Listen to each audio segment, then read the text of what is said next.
The model show by the International Plastic Modelers Society was held at the Hope Point Church of the Nazarene in Yuba City, California, and that's where I went.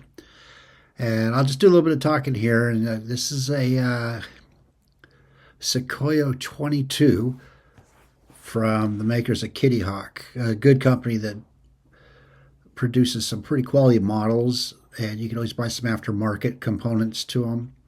One of my favorite Eastern Bloc jets. This is everybody. Some people are still setting up, arriving.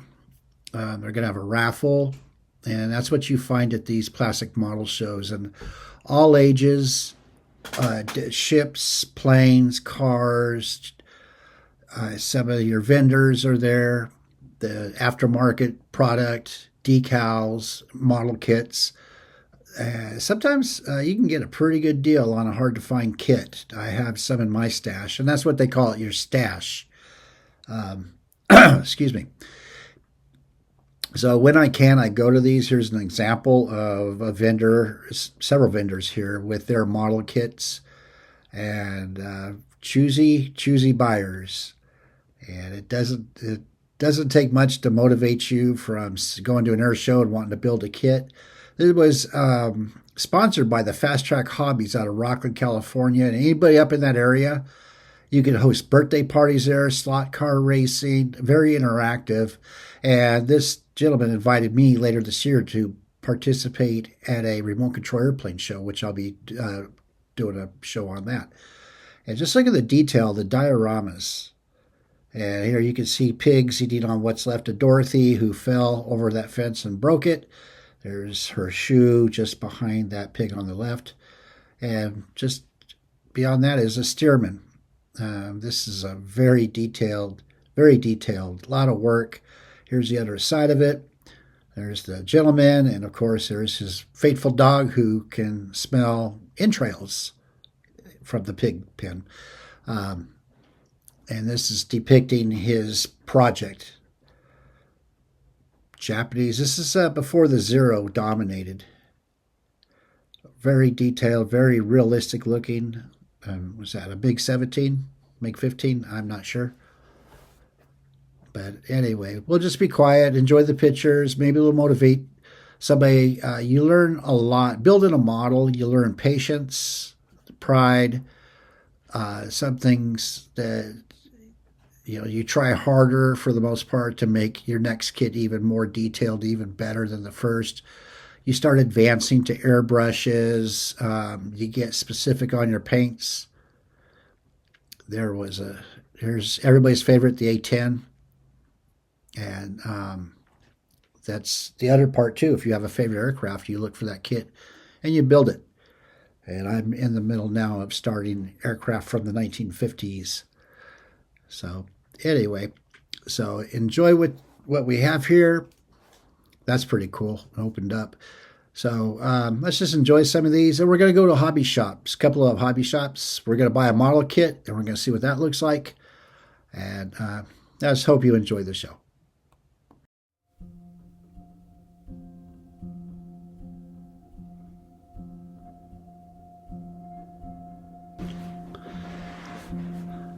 Now, these are some very good modelers out there.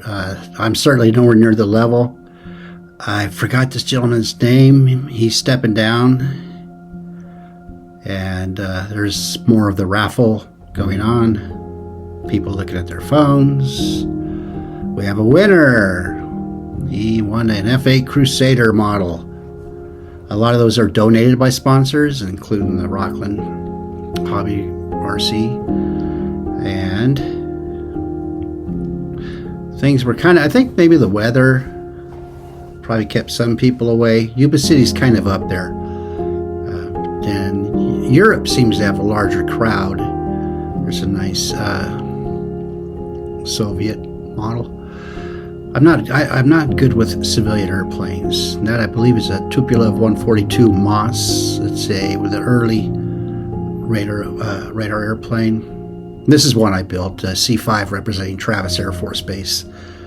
I just hadn't dirtied it up. But there's a Tamaya is a well-known model company. They produce good quality. Look, there's another Tamiya model kit, and you can spend over $100 for that kit.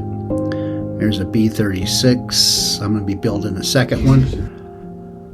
This is a P38 I did. I tried to make it look like it was in Europe in snow. A little hard to do in California in the valley. But yeah, you can take pictures, prop them up, make dioramas, try and do better next time. I built this model, EC-121, for my dad. He was a crew member at one time. Here's a horrible T-38 I'm not proud of, but I took a picture of it anyway. Look at that horrible canopy. And here's Viking Hobby in Sacramento. It's a small hole-in-the-wall hobby shop. They've been around forever, and it's just crammed full of models and gaming supplies. Here I'm walking down the aisle, and even in the back they have model kits on the floor. People request model kits. They've ordered models for people, and I had seen some staged in the back with people's names. They're very husband and wife run this thing.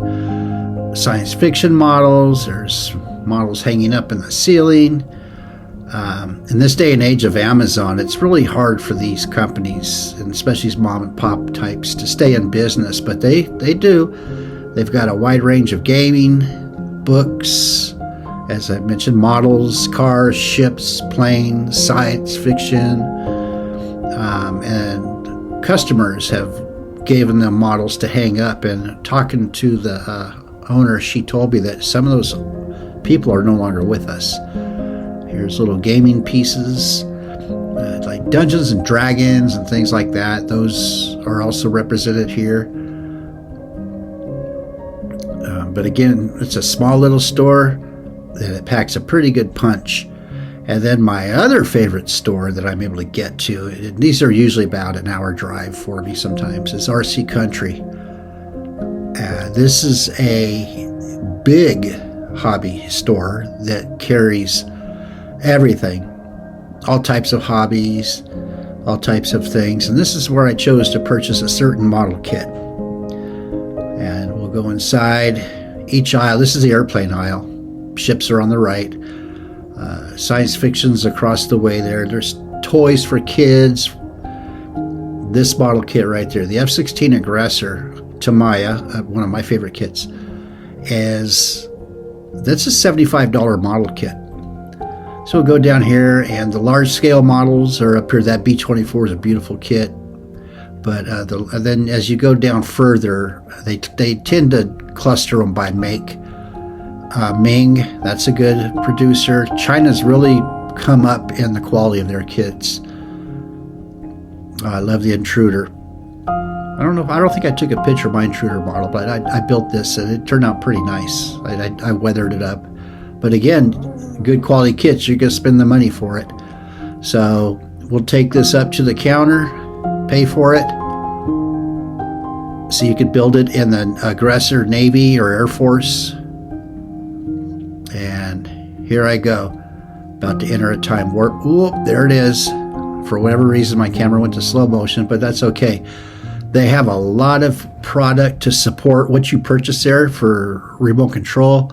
And there's Beverly, and I thought, you know what? So many people shoplift in this state. Maybe I can make it out that door before she could react. And I look, and I thought, no, because that'll be recorded, and I'll pretty much get caught. So what we'll do is we'll go ahead and pay for it. Look, gift certificates. They're RC Country. They have just a big store, vast array of stuff. And there it is. Ring it up, Beverly. And there's what the model kit looks like. You actually need more than 30 different paint colors. I believe there's 210 parts. And keep it in mind, it includes weapons, landing gear up or down, your choice of color schemes. It's just an all-around patient building exercise. And I enjoy it.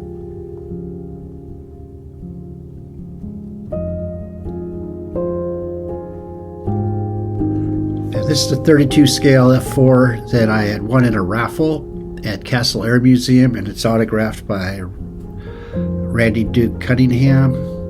And I did find, before I posted this, I did find a photograph of my intruder model that I built.